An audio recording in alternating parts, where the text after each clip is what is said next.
Assalamualaikum warahmatullahi wabarakatuh. Waalaikumsalam warahmatullahi wabarakatuh. Bismillahirrahmanirrahim. Alhamdulillahirabbil alamin. Assalatu wassalamu ala asrofil anbiya'i wal mursalin sayyidina wa maulana Muhammadin wa ala alihi wa sahbihi ajmain, amma ba'du.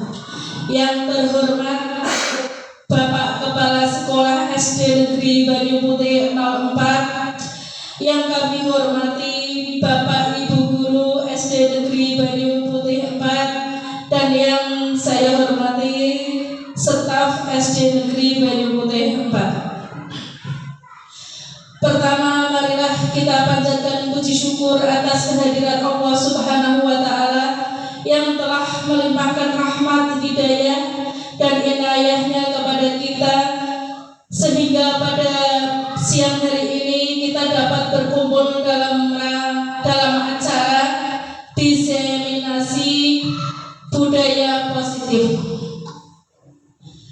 Sholawat serta salam saya aturkan kepada junjungan kita Nabi Agung Muhammad Sallallahu Alaihi Wasallam yang kita nantikan syafaatnya di yaumil qiyamah. Amin amin ya rabbal alamin.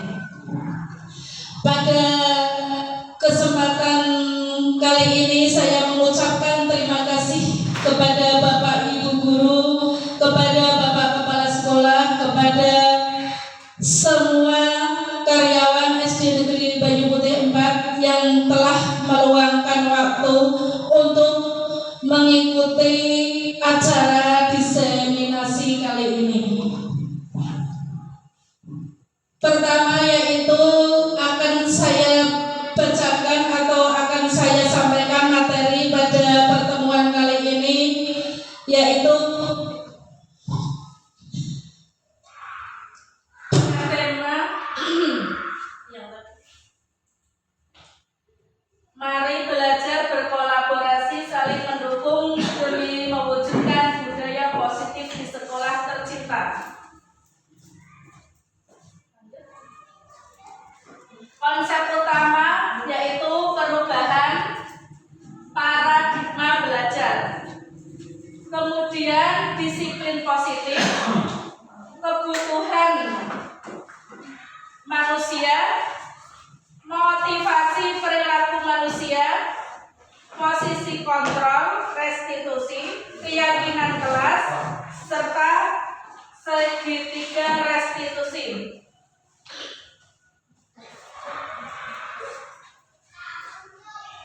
Apakah ini di sini ada pertanyaan pemantik? Apakah Anda setuju dengan pernyataan ini?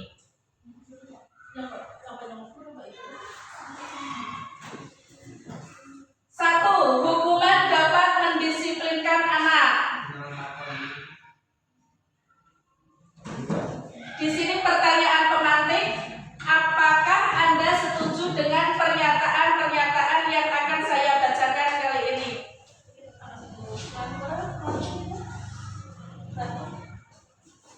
Hukuman dapat mendisiplinkan anak. Setuju nggak Bapak Yaskur? Setuju. Bapak Yaskur setuju. Bu Erna? Hukuman dapat mendisiplinkan anak. hukuman kurang setuju. Kurang setuju, iya. Yang kedua, pemberian hukuman dengan hal positif seperti membaca atau membersihkan halaman sekolah dapat meningkatkan disiplin anak. Bu Mufi, setuju? Setuju. Iya. Positif. Iya. Yang ketiga, memberi penghargaan dapat meningkatkan motivasi belajar anak. Bagaimana Pak Udin? Setuju, Bu. Setuju. Iya. Terima kasih. Tadi hukuman dapat mendisiplinkan anak itu kurang pas ya. Harusnya kita lebih memberikan masukan-masukan hal-hal positif, dan juga bisa dengan cara memberikan penghargaan kepada anak karena itu dapat meningkatkan motivasi belajar anak. Penanganan siswa. Contoh kasus siswa tidak mengerjakan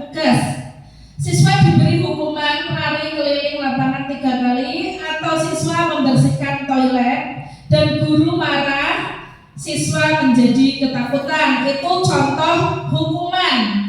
Siswa diberi konsekuensi untuk mengerjakan tugasnya pada saat istirahat. Guru tegas dan siswa menghormati peraturan yang ada. Itu konsekuensi. Sedangkan restitusi, guru menanyakan keyakinan kelas dan membantu siswa menyelesaikan masalahnya. Guru terbuka dan siswa menghormati dirinya dan juga menghormati orang lain. Demikian contoh hukuman, konsekuensi, dan restitusi. Posisi kontrol. Contoh posisi kontrol dalam restitusi dikembangkan oleh Diane Gosen, di mana 5 posisi kontrol ini merupakan perjalanan seorang pendidik agar dapat mengenali dirinya. Kelima posisi kontrol tersebut adalah penghukum, pembuat orang merasa bersalah, teman, pemantau, restitusi. Posisi kontrol, penghukum. Guru berkata, kalau kamu tidak melakukannya, awas ya, rasakan. Itu namanya penghukum, membuat orang merasa bersalah. Kamu seharusnya harus sudah tahu, ibu lelah sekali mengatakannya, ibu stres. Teman, sebagai teman ini, ayolah lakukan demi ibu. Masa kamu tidak mau? Ingat, tidak ibu pernah bantu. Pemantau, apa peraturannya? Menyesuaikan diri bila diawasi. Posisi sebagai manajer, apa yang kita yakini, apa yang bisa kau kerjakan untuk memperbaiki masalah ini, menguatkan pribadi. Di sini ada contoh video di mana guru sebagai pemantau, penghukum, dan juga bisa sebagai teman atau manajer.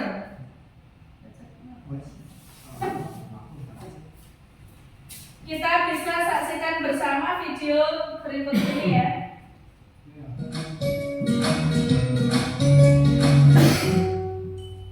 Salam bahagia Ibu dan Bapak Guru hebat. Dalam penerapan disiplin positif restitusi, salah satu program yang dikembangkan adalah 5 posisi kontrol. 5 posisi kontrol dalam restitusi adalah proses perjalanan seorang pendidik agar dapat mengenali dirinya. Pada video kali ini, kita akan membahas tentang 5 posisi kontrol yang dikembangkan oleh Diane Gosen dan contoh penerapannya.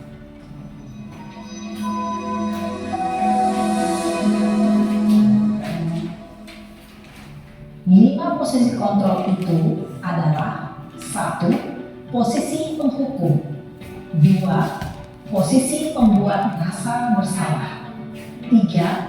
Posisi teman, 4. Posisi pemantau atau monitor, dan 5. Posisi manajer. Untuk lebih memahami kelima posisi tersebut, mari kita saksikan kasus Naren yang terlambat hadir 20 menit di sekolah dan melihat bagaimana kelima posisi kontrol dalam menghadapi masalah tersebut.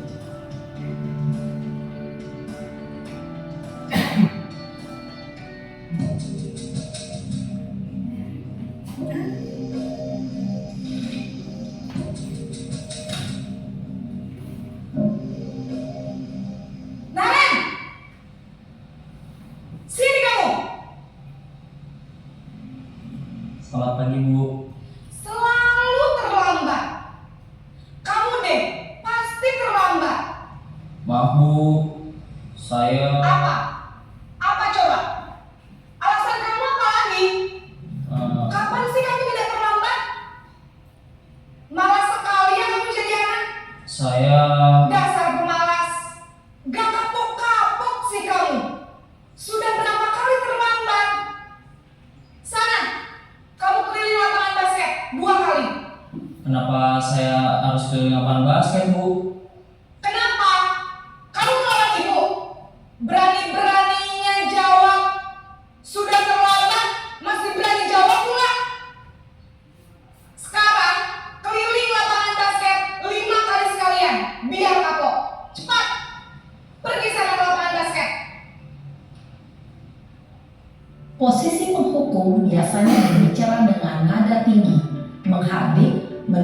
menunjuk, menyakiti, dan menyindir.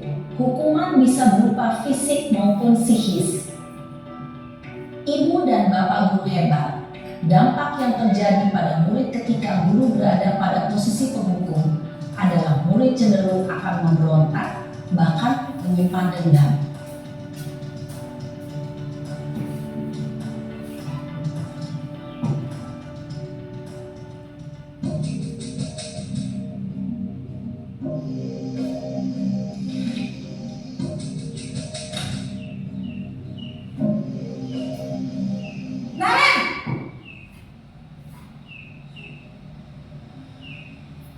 Selamat pagi, Bu. Naren, kamu kenapa terlambat lagi, nak? Ya Tuhan, Naren, kamu senang ya bikin ibu susah ya? Kalau kamu terlambat lagi, nanti ibu yang ditegur bapak kepala sekolah, nak. Disangka ibu tidak bisa membina kamu. Duh, gimana ini? Maaf, Bu. Duh, Nilai kebajikan disiplin sebagai bentuk kontrol diri, yaitu belajar untuk kontrol diri agar dapat mencapai sesuatu tujuan yang mulia. Tujuan mulia di sini mengacu pada nilai-nilai atau prinsip-prinsip mulia yang dianut seseorang. Nilai-nilai tersebut dinamakan Berkomitmen terhadap setiap tugas.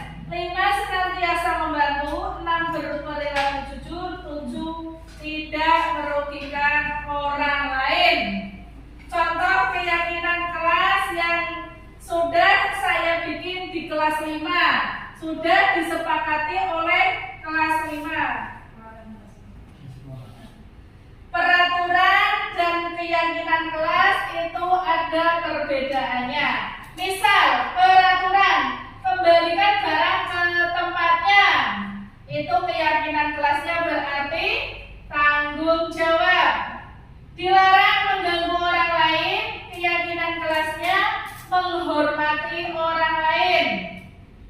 Hadir di sekolah 15 menit sebelum pembelajaran dimulai, menghormati orang lain dan berkomitmen. Dilarang melakukan kekerasan, yaitu keselamatan. Dilarang menggunakan narkoba, keyakinan kelasnya kesehatan. Bergantian atau menunggu giliran, menghormati orang lain, bersabar. Dilarang merokok, itu kesehatan dan keselamatan. Gunakan masker, kesehatan, keselamatan. Jangan berlari di kelas atau koridor, itu keselamatan, keamanan. Segitiga restitusi. validasi tindakan yang salah, menanyakan keyakinan, menstabilkan identitas, itu disebut dengan segitiga restitusi. Menstabilkan identitas untuk mengubah identitas anak dari orang yang gagal karena melakukan kesalahan menjadi orang yang sukses. Validasi tindakan yang salah, Membantu siswa mengenali basic need, kebutuhan yang ingin dipenuhi ketika melakukan kesalahan. menanyakan keyakinan. Anak Melihat kesalahannya dihubungkan dengan norma sosial dan nilai yang mendasari manusia berinteraksi dengan orang lain. Menanyakan keyakinan.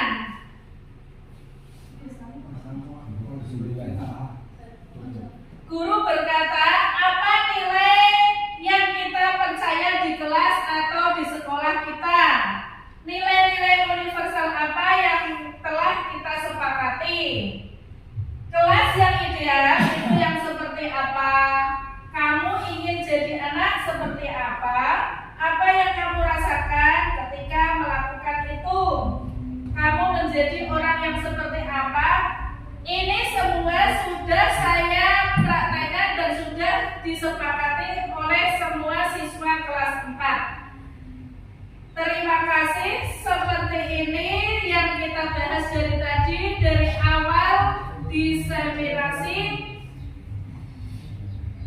alhamdulillah acara diseminasi pembelajaran materi hari ini sudah selesai dengan lancar tanpa ada halangan suatu apapun. Saya ucapkan terima kasih kepada Bapak Ibu yang sudah ikut serta dalam diseminasi hari ini. Terima kasih, mohon maaf bila ada kesalahan. Wabillahi taufiq wal hidayah. Wassalamualaikum warahmatullahi wabarakatuh.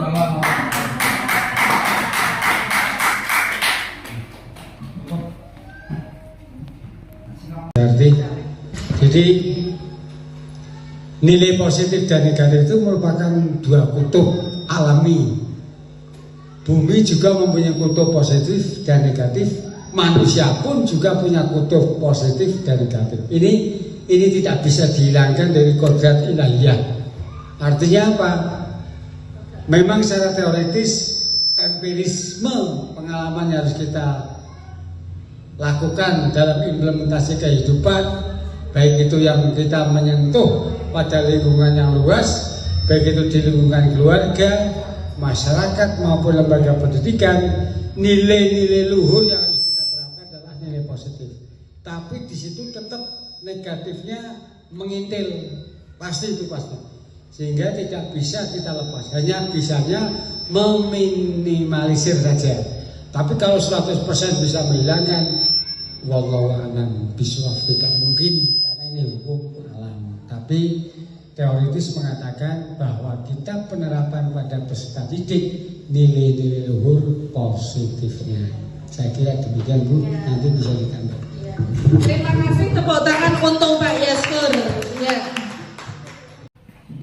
Serta tiba-tiba menjadi gegap pada saat berupaya menjawab. Seluruh kelas pun tertawa melihat perilaku Iva yang bicara tergagap dan terkejut tersebut. Pak Seno pada saat itu membiarkan teman-teman Iva mentertawakan Iva yang tergagap dan malu luar biasa.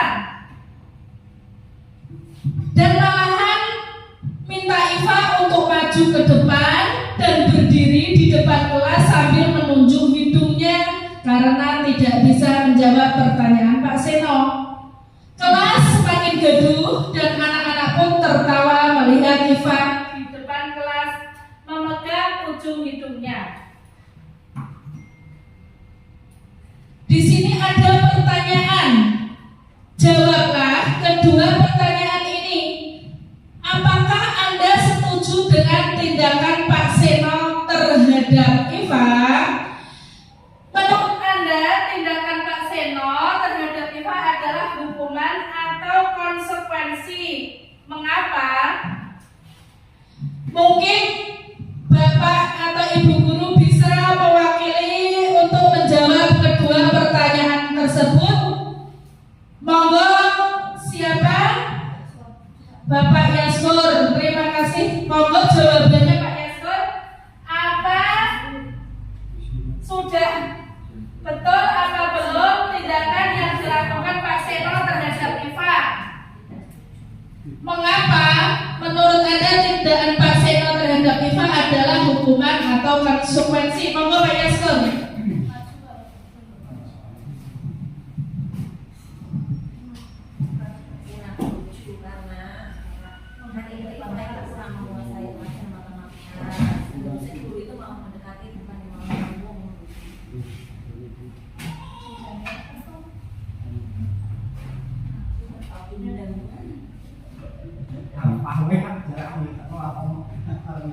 Terima kasih Bu Budiati. Saya diberi waktu untuk menjawab dari uraian atau narasi cerita Pak Seno selaku guru kelas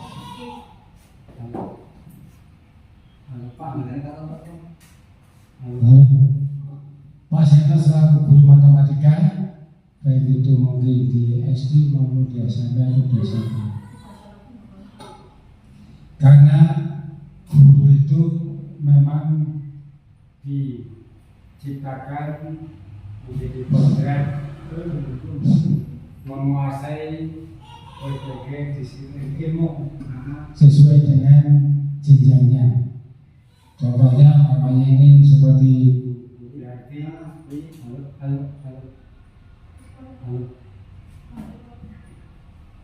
seperti Budiati itu sebagai guru kelas 4 itu ya memang guru harus satu profesional, artinya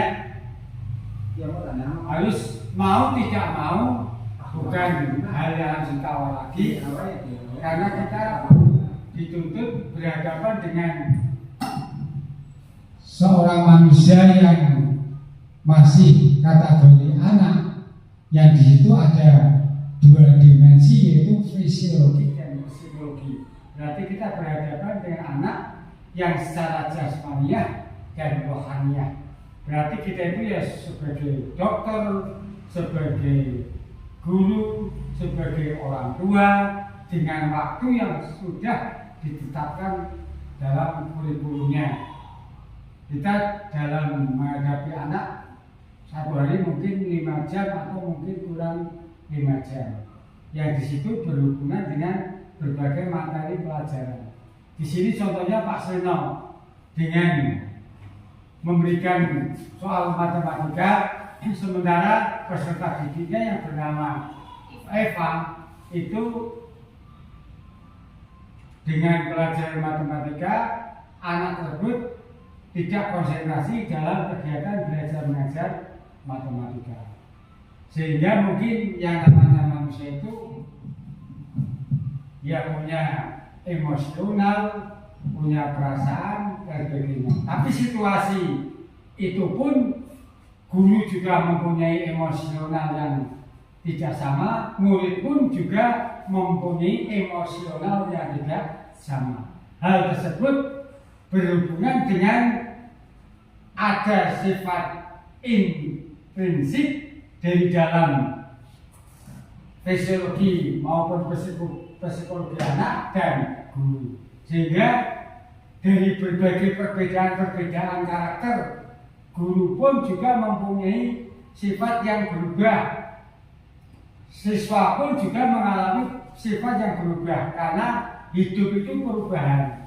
Tapi ditekankan bahwa di sini dibuat ruang yang lebih sempit lagi, bahwa di kelas itu semuanya adalah hak dan kewajiban guru untuk mengelola kelas yang di situ ada seperangkat gedung, murid, dan berbagai pengetahuan buku-buku yang akan diinformasikan pada peserta didik. Dengan demikian, sifat karakter dari Pak Seno yang memberikan semacam hukuman bagi Eva ini adalah merupakan contoh psikis guru yang kurang pas. Mengapa? Karena mungkin beliau Pak Seno ini maksudnya, saya kira semua guru itu maksudnya benar, dengan tujuan ingin merubah anak itu, karena di sini konsentrasinya materi matematika, mungkin tujuannya adalah agar anak tersebut Sekolah, nak. Disangka ibu tidak bisa membina kamu. Duh, gimana ini? Maaf Bu. Duh, Gusti Naren. Kamu suka ya kalau ibu tegur bapak kepala sekolah? Terus, sekarang ibu harus tulis apa yang di buku absen? Ini kamu sudah sering terlambat loh. Ibu harus apa coba? Maaf Bu. Maaf sekali. Ya sudah, lain kali jangan bikin ibu susah lagi ya nak ya. Ibu tidak akan kuat lagi kalau kamu begini terus. Bisa jantungan kalau ibu tegur bapak kepala sekolah. Sana cepat ke kelas. Maaf ya Bu. Maaf sekali. Posisi pembuat rasa bersalah berbicara dengan nada tenang, cenderung lembut. Namun kata-kata yang diutarakan membuat murid merasa menjadi orang yang gagal, memandang buruk dirinya sendiri, merasa tidak berharga, dan tidak sanggup membahagiakan orang lain. Ketika guru mengambil posisi pembuat rasa bersalah, murid akan menganggap dirinya yang bersalah dan ia akan menyimpan emosi negatif tersebut di dalam dirinya.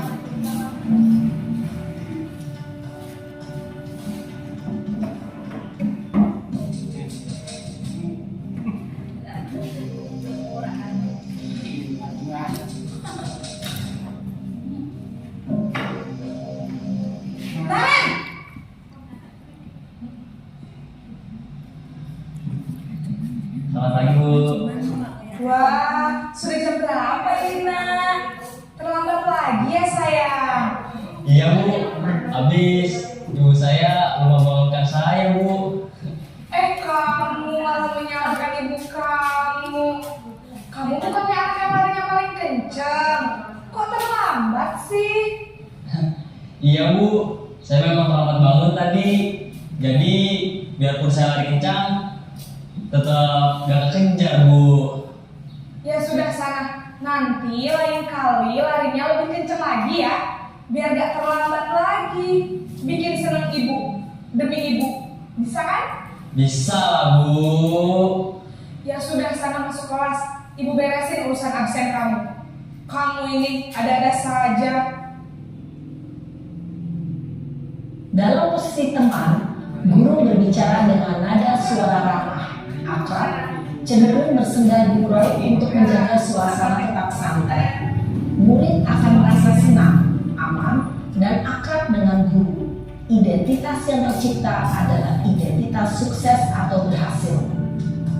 Namun, perlu diingat, karena ini masih dorongan eksternal, maka ada faktor ketergantungan dari murid kepada orang tertentu. Di sini guru absennya, sehingga di lain waktu murid bisa berperilaku baik, namun hanya kepada orang-orang tertentu saja.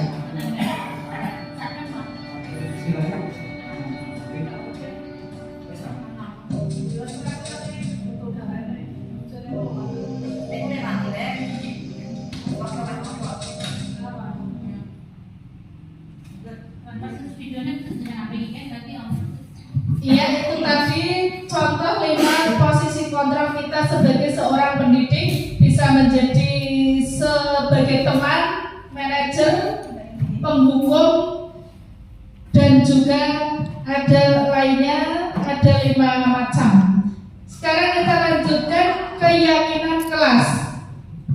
Mengapa keyakinan kelas? Mengapa tidak peraturan kelas saja?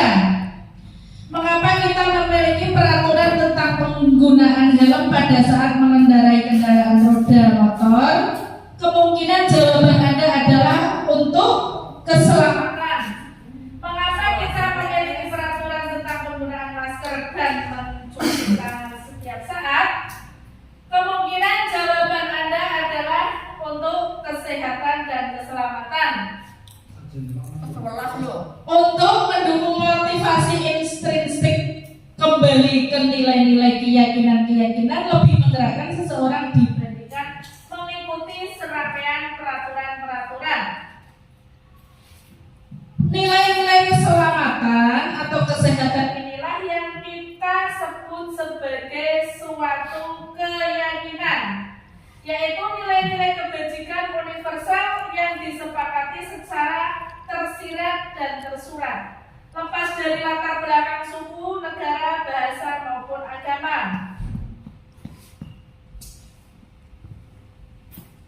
Contoh keyakinan kelas.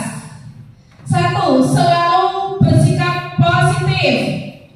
2. Senantiasa menjadi diri terbaik. 3. Percaya dan menghormati orang lain serta barang miliknya. 4. Berkomitmen terhadap setiap tugas. 5. Senantiasa membantu. 6. Berperilaku jujur. 7. Tidak merugikan orang lain. Contoh keyakinan kelas yang sudah saya bikin di kelas 5, sudah disepakati oleh kelas 5. Peraturan dan keyakinan kelas itu ada perbedaannya. Misal, peraturan Kembalikan barang ke tempatnya. Itu keyakinan kelasnya, berarti tanggung jawab. Dilarang mengganggu orang lain. Keyakinan kelasnya menghormati orang lain. Hadir di sekolah 15 menit sebelum pembelajaran dimulai, menghormati orang lain dan berkomitmen. Dilarang melakukan kekerasan, yaitu keselamatan. Dilarang menggunakan narkoba. Keyakinan kelasnya kesehatan, bergantian atau menunggu giliran, menghormati orang lain, bersabar. Dilarang merokok, itu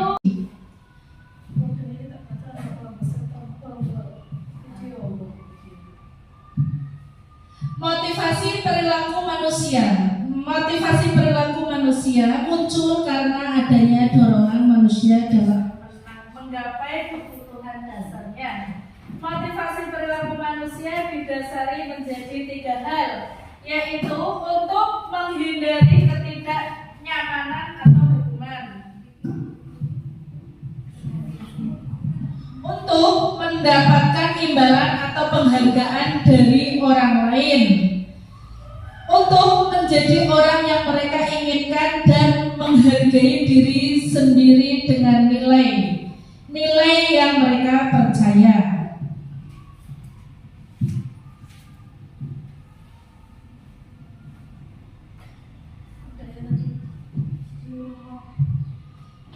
Hukuman, konsekuensi, restitusi. Contoh hukuman yaitu sesuatu yang menyakitkan harus terjadi, tidak nyaman untuk murid atau anak dalam jangka waktu panjang. Korban mendapatkan keadilan, murid atau anak akan tersakiti. Perilaku pasif agresif meningkat. Sistem tidak akan berjalan bila murid tidak takut. Berlaku hanya pada sebuah institusi, tidak berlanjut pada kehidupan nyata. Itu contoh hukuman. Contoh konsekuensi selanjutnya yaitu sesuatu harus terjadi, tidak nyaman untuk murid, untuk jangka panjang murid merasa tidak nyaman, dan juga untuk jangka pendek. Terus korban bisa diabaikan, murid atau anak dibuat tidak nyaman. Penguatan hanya bertahan dalam jangka waktu pendek. Itu contoh konsekuensi. Sekarang contoh restitusi. Restitusi merupakan pilihan menguatkan untuk murid dalam jangka panjang.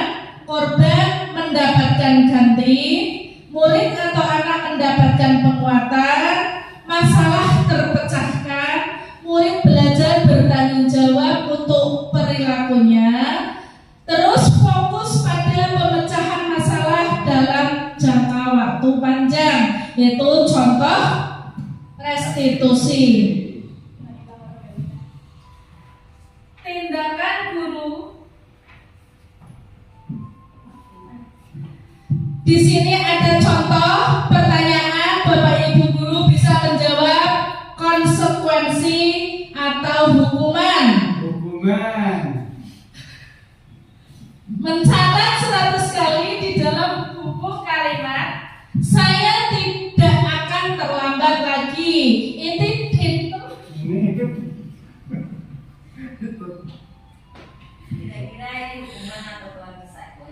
Kira-kira kalau mencatat 100 kali Di buku, saya tidak akan datang terlambat lagi 100 kali, itu kira-kira apa Bapak Ibu guru?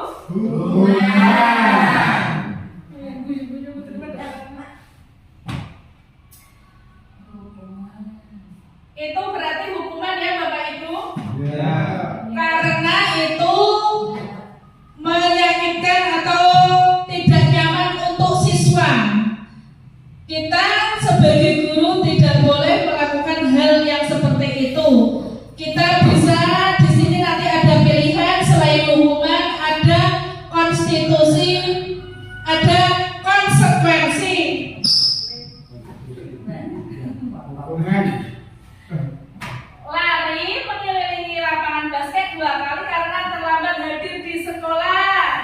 Murid diminta untuk push up 15 kali karena tidak menggunakan masker pada waktu sekolah. Coba dilihat betul, tepuk tangan, Pak Yasko. Menggantikan kertas tugas teman yang telah dicoret-coret. Konsekuensi, terus membersihkan tumpahan air di meja karena tersenggol pada saat pelajaran dimulai atau sedang berlangsung. Konsekuensi betul. Terus murid disuruh untuk tidak mengenakan sepatu seharian di sekolah karena tidak mengenakan sepatu hitam. Hukuman, coba iya betul. Terima kasih Pita. Lari mengelilingi lapangan basket 2 kali karena terlambat 10 menit untuk pelajaran PJOK. Konsekuensi. Iya betul. Tepuk tangan untuk Bapak Ibu guru.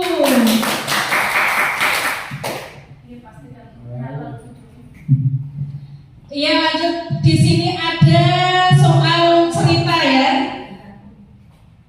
Bapak Ibu guru, di sini saya bacakan, nanti ada soal dijawab bersama-sama.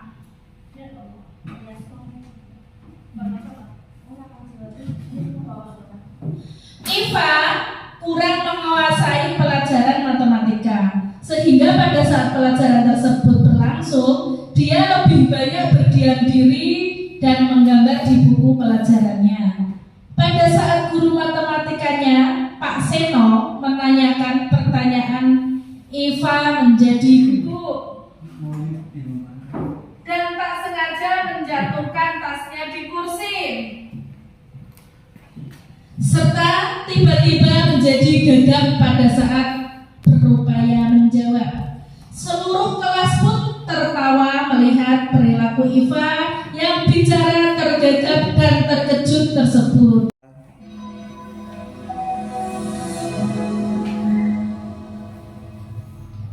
Ki Hajar Dewantara dalam salah satu kutipannya menyatakan, kita ambil contoh perbandingannya dengan hidup tumbuh-tumbuhan. Seorang petani dalam hakikatnya sama kewajibannya dengan seorang pendidik yang menanam padi misalnya. Ia dapat menuntun tumbuhnya padi. Ia dapat memperbaiki kondisi tanah, memelihara tanaman padi, memberi pupuk dan air, membasmi ulat-ulat atau jamur-jamur yang mengganggu hidup tanaman padi, dan lain sebagainya. Ketika guru memahami kebutuhan apa yang mendasari perilaku murid, dan guru berusaha menuntun dan mendukung murid dalam memenuhi kebutuhannya secara positif, pada hakikatnya guru tersebut ibarat seorang petani yang sedang berusaha memahami kebutuhan masing-masing tanaman, dan ia berusaha memenuhi kebutuhan tanaman tersebut agar dapat tumbuh dengan subur dan maksimal.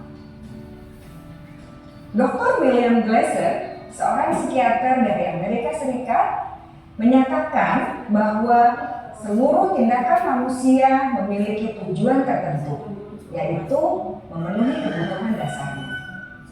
Ketika kelima kebutuhan dasar telah terpenuhi secara memadai, maka murid akan tumbuh dengan seimbang dan bahagia. Sebaliknya, ketika kebutuhan dasar tidak terpenuhi dengan baik, maka seseorang akan mengalami emosi negatif seperti bosan, sedih, dan kecewa. Bahkan mereka dapat melakukan perbuatan yang bertentangan dengan nilai-nilai kebajikan atau melanggar peraturan. Dengan kata lain, perilaku buruk seseorang biasanya adalah respons dari kebutuhan yang tidak terpenuhi. Namun, mereka tidak tahu cara untuk menyampaikannya. Ada 5 kebutuhan dasar manusia menurut Dr. William Glasser, yaitu yang pertama, kebutuhan untuk bertahan hidup atau survival.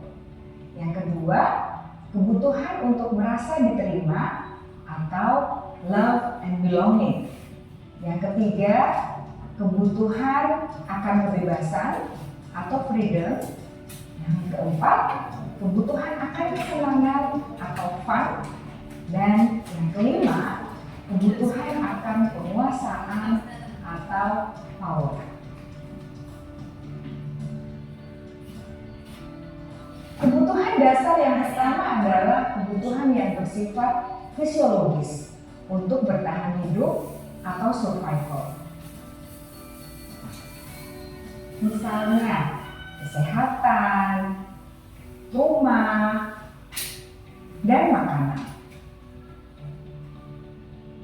Kebutuhan biologis sebagai bagian dari proses reproduksi termasuk kebutuhan untuk tetap bertahan hidup. Kebutuhan untuk merasa aman juga termasuk dalam kebutuhan ini.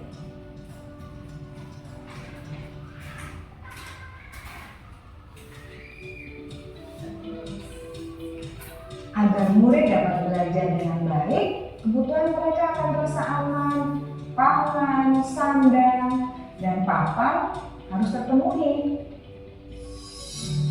Bagaimana mungkin mereka dapat belajar dengan baik bila mereka datang ke sekolah dengan perut yang lapar atau bila rumah mereka kebanjiran?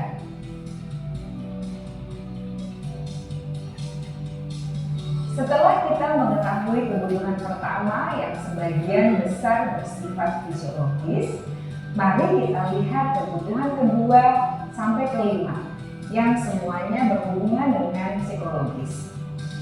Mari kita lihat kebutuhan yang kedua, yaitu kebutuhan akan perasaan diterima oleh kelompok atau komunitasnya atau kebutuhan love and belonging.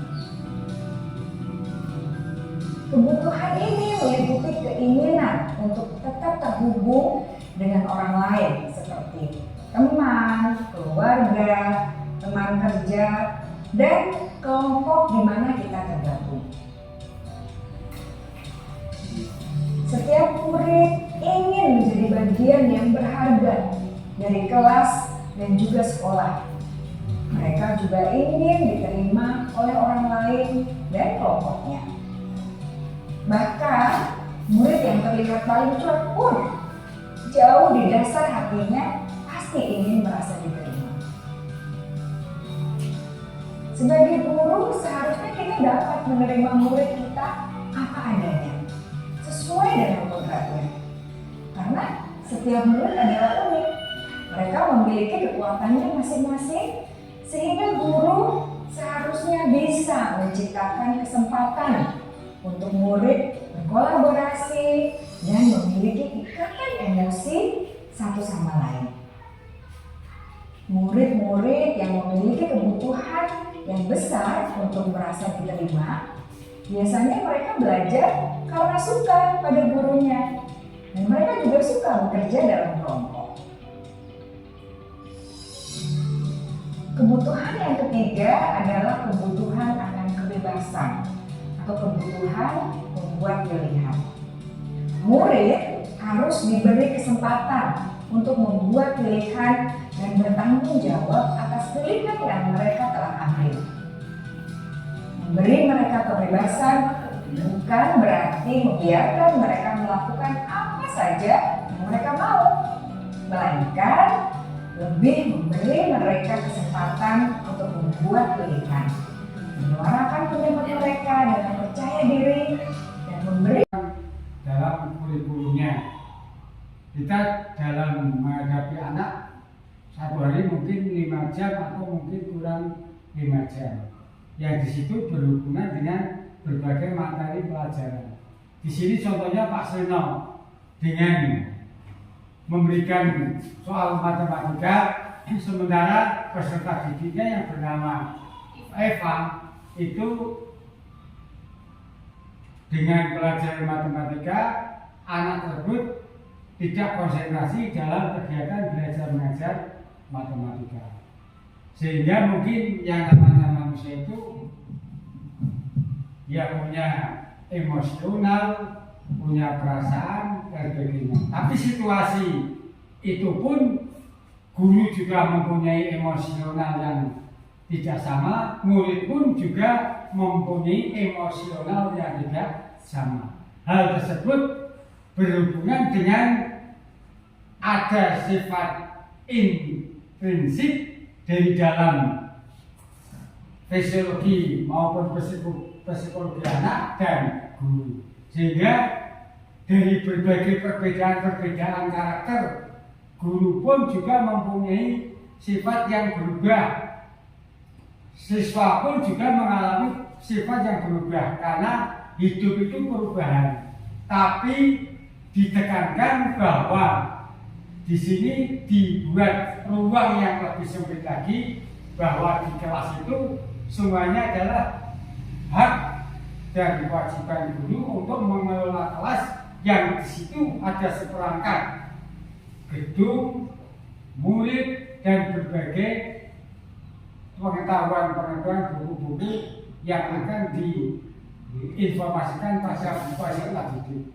Dengan demikian, sifat karakter dari Pak Seno yang memberikan semacam hukuman bagi Eva ini adalah merupakan contoh psikis guru yang kurang pas.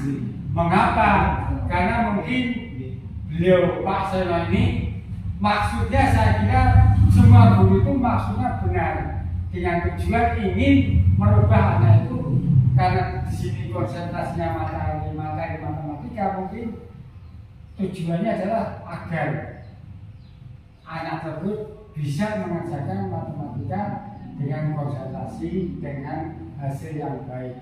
Tapi pengendalian diri guru tersebut mungkin ibaratkan kendaraan itu remnya mungkin kampasnya sudah agak halus dan sebagainya, sehingga konggol psikologisnya mungkin kurang, sehingga saya sependapat Pak Seno kurang pas karena Pak memberi hukuman, sedangkan hukuman di sini seakan-akan mengekang kebebasan Eva ini untuk berekspresi dalam mengajarkan matematika. Mungkin Eva di sini dengan menggambar mungkin yaitu merupakan sarana untuk membuat refreshing otaknya agar mungkin sejenak dengan menggambar nanti mungkin akan muncul bisa mengerjakan matematika, sehingga nilai positif ini yang harus kita terapkan. Sehingga kembali bahwa penekanan guru ini adalah untuk nilai luhur positifnya pada anak, baik itu segi kognitif pengetahuannya maupun keterampilan dan skillnya.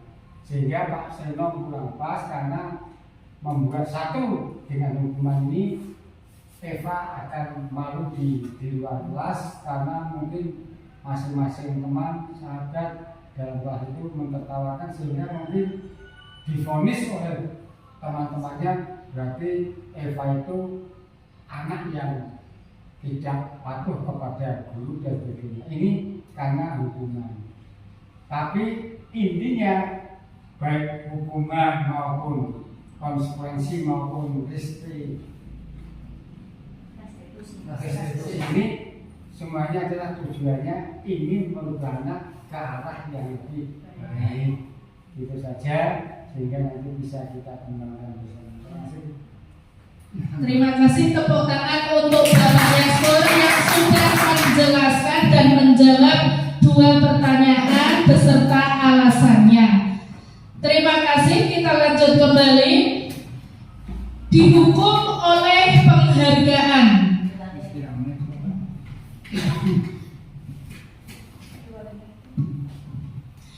Perbedaan penanganan. Contoh kasus siswa tidak mengerjakan tugas. Siswa diberi hukuman lari keliling lapangan 3 kali, atau siswa membersihkan toilet. Guru marah dan siswa menjadi ketakutan. Itu contoh hukuman.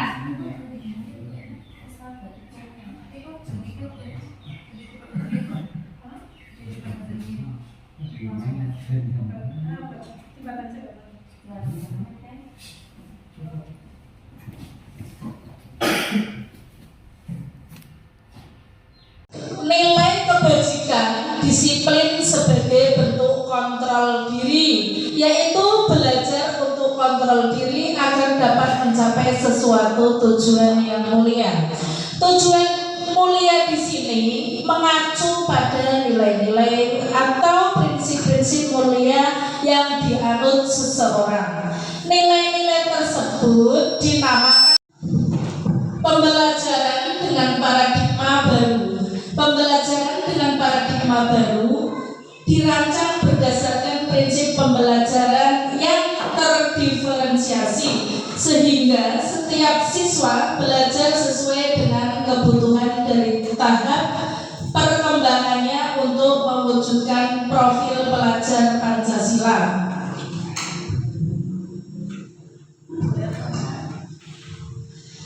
Cobalah Bapak Ibu guru amati gambar di depan. Itu gambar napa Pak Yasur? Mengepal. Tangan sedang mengepal. Anda dan teman-teman Anda akan melakukan kegiatan seperti di gambar.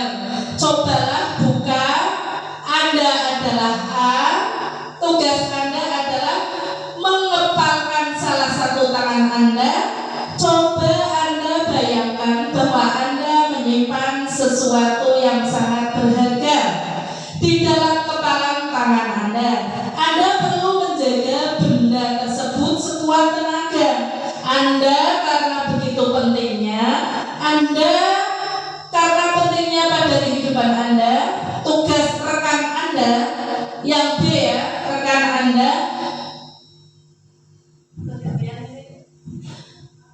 untuk membuka kepalan tangan Anda.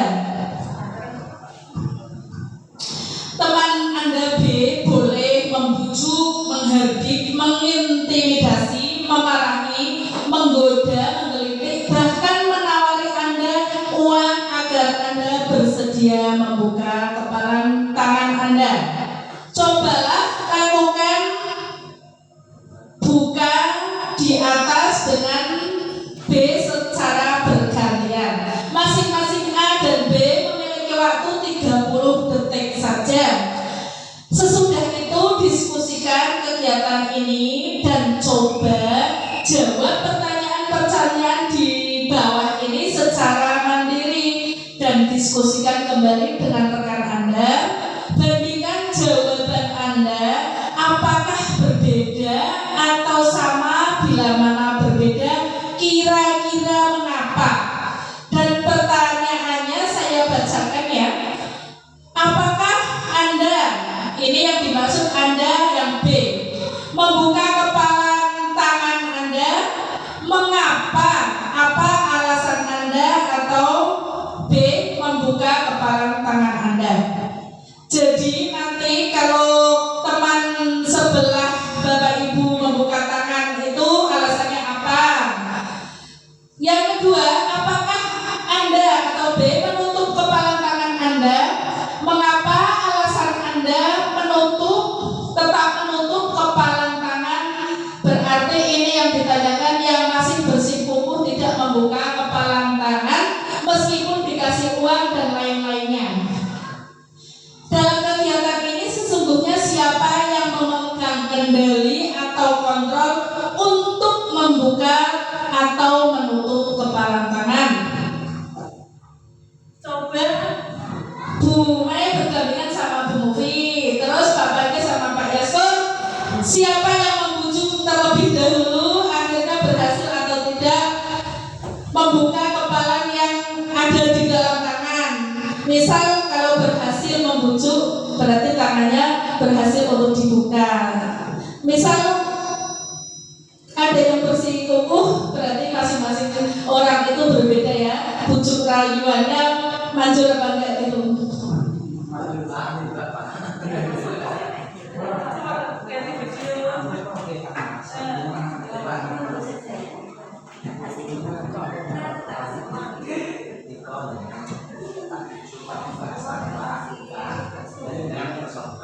Tiga 30 detik ya waktu rayuannya. Ayo Bu Mufi dirayu Bu Mai.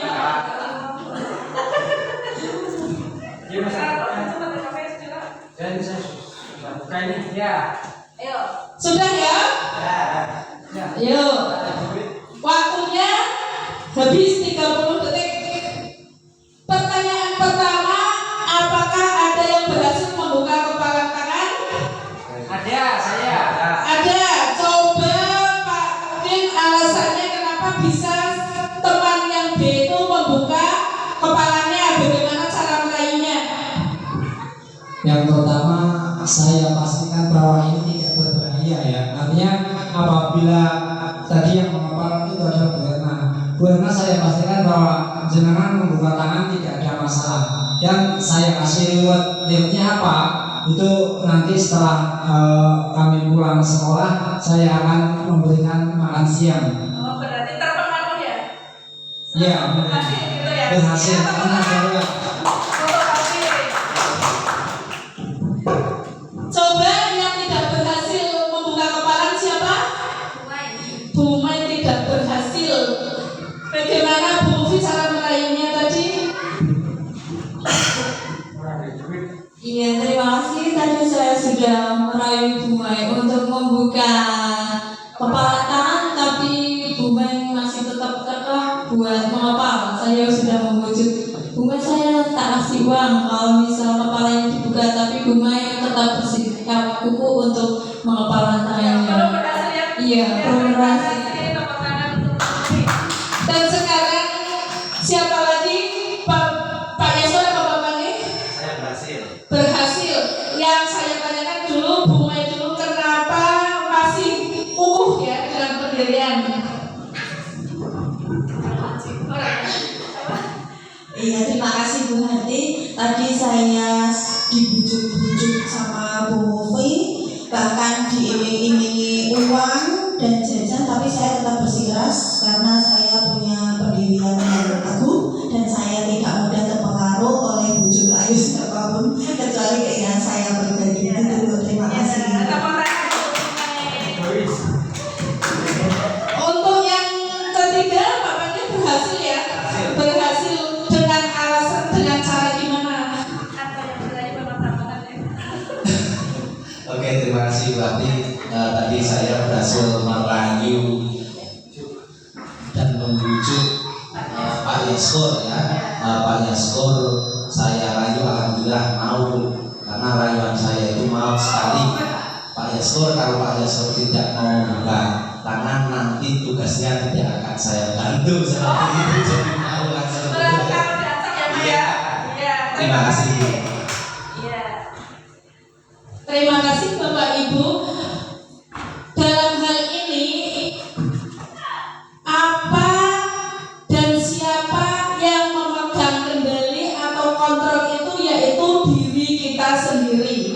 Meskipun dibujuk, kalau oh saya nggak mau, saya harus seperti ini, berarti itu yang mengendalikan atau kontrol diri itu diri kita sendiri. Jadi tapi masing-masing orang juga berbeda. Kadang ada yang mudah dibujuk dan juga ada yang tetap pada pendirian.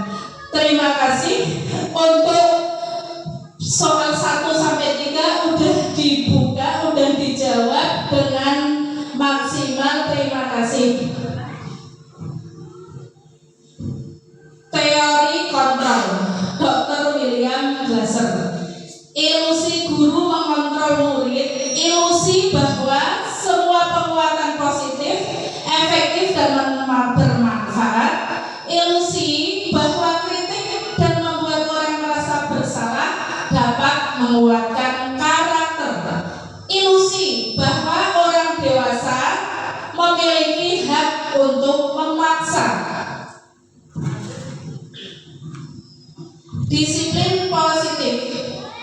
Dalam budaya kita, makna disiplin dimaknai menjadi sesuatu yang dilakukan seorang pada orang lain untuk mendapatkan kepatuhan.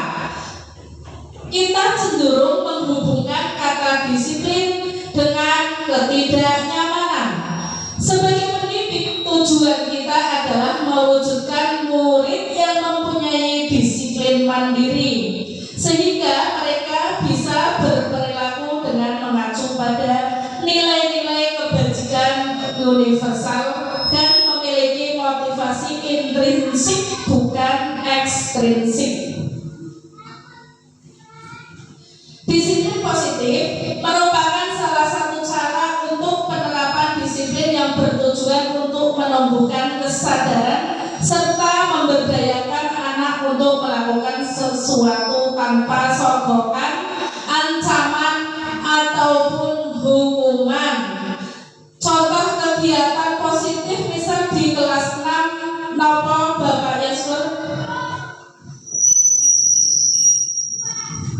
Terima kasih Bu Yatri. Jadi kegiatan dalam belajar mengajar pada anak itu ada dua dimensi, yaitu positif dan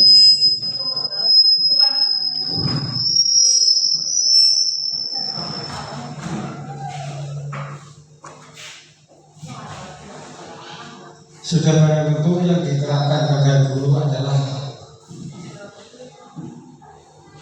penekanannya yaitu masalah positif, karena pengetahuan maupun perilaku yang harus diterapkan pada peserta didik adalah kegiatan positif.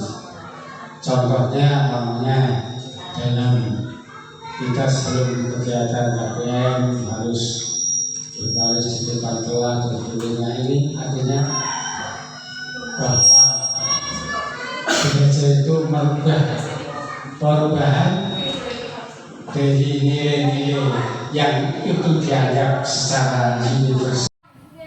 Kebutuhan dasar manusia. Kesehatan, rumah, makanan itu untuk bertahan hidup. Kalau siswa cari perhatian itu biasanya butuh kasih sayang. Terus diakui kemampuannya, dihormati, itu penguasaan. Tidak ingin tertekan, bebas, merdeka, kebebasan. Sama halnya dengan mencari kesenangan, bermain, tertawa, itu kebebasan. Pada hakikatnya manusia itu ingin mencari kebebasan. Jadi manusia itu harus mempunyai kesenangan, tertawa, tidak ingin tertekan, bebas dan merdeka.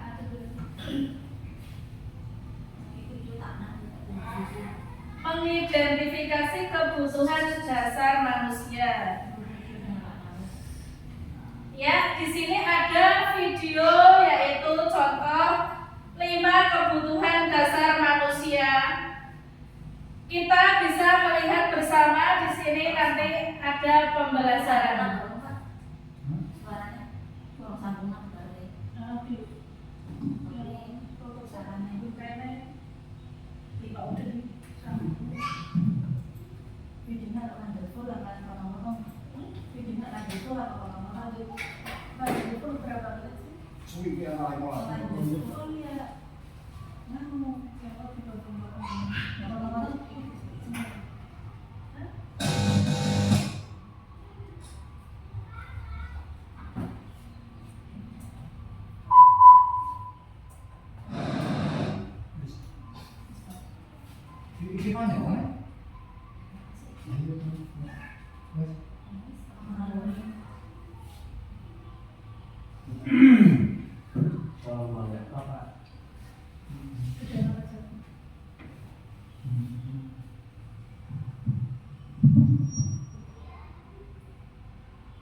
Mengidentifikasi kebutuhan dasar manusia, kita ambil contoh perbandingannya dengan hidup tumbuh-tumbuhan seorang petani. Dalam hakikatnya sama kewajibannya dengan seorang pendidik.